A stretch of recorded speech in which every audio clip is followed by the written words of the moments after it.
como é que seria um caso de presença de estrutura populacional. E olha, quantas vezes você não escuta por aí falando, e aí, seu trabalho, você encontrou estruturação populacional? Você teve estrutura populacional? Suas populações estão geneticamente diferenciadas? Nossa, sempre demais, né? Então, por isso que você tem que entender bem o conceito para fazer isso, essas interpretações de maneira correta dentro do seu trabalho.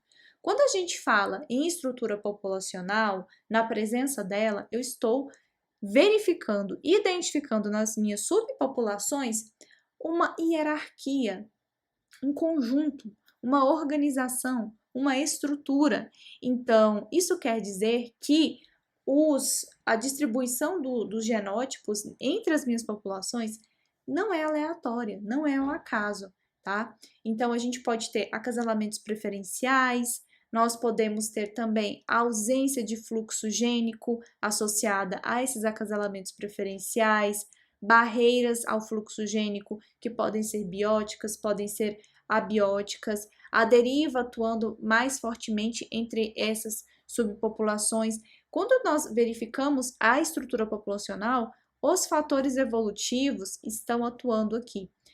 A gente tem que lembrar que o DNA, ele engloba ali, ele possui assinaturas genéticas, tá? Como assim? Quer dizer que esses eventos evolutivos, eles deixam pistas, eles deixam registros no DNA, que são as nossas variações. E aí, a partir disso, então, a gente começa o nosso processo investigativo. Sempre que você olha e encontra uma estrutura populacional, você precisa tentar investigar o que esse cenário quer contar para você. Então, observe bem a geografia, observe aonde essas populações ocorrem, olhe qual é o dispersor, olhe se ela tem capacidade de locomoção restrita ou se ela consegue caminhar ali, ela consegue ter uma ampla, como que eu posso dizer, movimentação. Como que é isso? Ela consegue explorar outros nichos? Ela é uma espécie que ocorre muito especificamente em outro nicho? Tudo isso vai interferir na sua forma de interpretar os seus dados. Então, olha só, no exemplo que nós temos aqui de estruturação populacional ou presença de diferenciação genética entre as nossas populações, vamos olhar aqui para essas duas subpopulações. Primeiro, vamos olhar um zoom específico nelas, tá?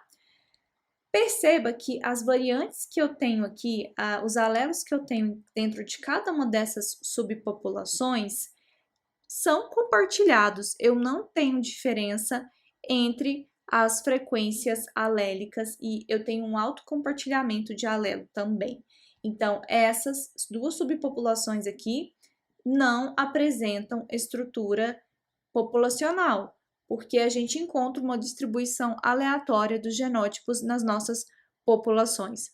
Por outro lado, quando a gente avalia essas duas outras subpopulações aqui, que apresentam o mesmo cenário dessa anterior que eu expliquei, tá vendo? Ó, a gente tem um alto compartilhamento aqui de alelos, embora a gente tenha aqui um alelozinho amarelo, mas a gente tem um alto compartilhamento de alelos aqui. Então, a gente assume que essas duas subpopulações aqui, na verdade, seriam uma única população genética, e essa daqui, essas duas outras também, uma única população genética.